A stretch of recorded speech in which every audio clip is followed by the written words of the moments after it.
On continue dans la maison connectée? Oui, on continue dans la maison connectée et en fait on se rend compte qu'aujourd'hui la maison connectée c'est plein d'appareils qui nous permettent de vivre mieux, d'avoir des caméras pour surveiller sa maison, des détecteurs de présence, des détecteurs même d'infraction avec des systèmes. Et quid des assurances dans tout ça? Parce que finalement toute cette technologie remet peut-être en cause certaines habitudes qu'on avait avec les assurances. Voilà. Et on va en parler avec Caroline Niquez qui est là. Bonjour. Bonjour, ravi d'être là. Et vous êtes la directrice de l'innovation au Crédit Agricole Assurance. C'est ça. Voilà. Alors quand vous entendez ce que disait Jérôme en matière de maison connectée, qu'est-ce que ça vous inspire en tant qu'assureur? Alors déjà, je pense qu'en tant qu'assureur, nous on écoute beaucoup nos utilisateurs et je pense que les consommateurs, ils attendent plusieurs choses dans leur logement. C'est un, la protection de leur logement. Deux, des sujets autour des économies d'énergie et puis potentiellement aussi le bien vieillir à domicile. Et sur ces trois sujets, la maison connectée a un rôle à jouer et donc nous en tant qu'assureur, on a aussi un rôle à jouer. D'accord.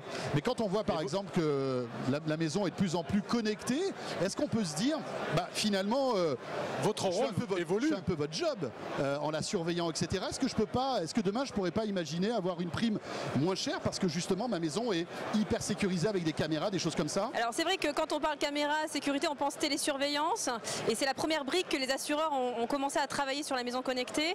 Et oui, vous avez déjà des systèmes qui prévoient ou des assurances qui prévoient de vous donner une franchise ou vous donner des réductions de primes si vous avez installé dans votre maison en fait des caméras, des capteurs en fait qui permettent de la sécuriser. Notre rôle en tant qu'assurance, c'est vraiment de nous assurer que cette maison elle est sécurisée, son foyer et les personnes qui vivent à l'intérieur en fait. Donc c'est pour ça que les assureurs se sont lancés dans cette brique de la télésurveillance qui est une première brique majeure mais qui peut être élargie à beaucoup d'autres sujets. Et demain, vous commercialiserez, vous installerez, vous accompagnerez l'installation de ce genre de produit? Alors on le fait déjà, ça existe déjà, sachant que ça peut s'élargir à d'autres services. On peut tout à fait imaginer, et ça existe aussi, ça se travaille, des sujets de capteurs dans la maison pour identifier une potentielle fuite d'eau ou des problématiques d'incendie, etc. Donc, et c'est là où on va retrouver l'assureur plus dans un rôle de prévention. Et ça c'est génial parce que en fait vous êtes là avant le sinistre en quelque sorte. Et en fait c'est un rôle majeur la prévention pour les assurances. C'est-à-dire faire en sorte de mettre à disposition des utilisateurs des outils avant que le sinistre se produise.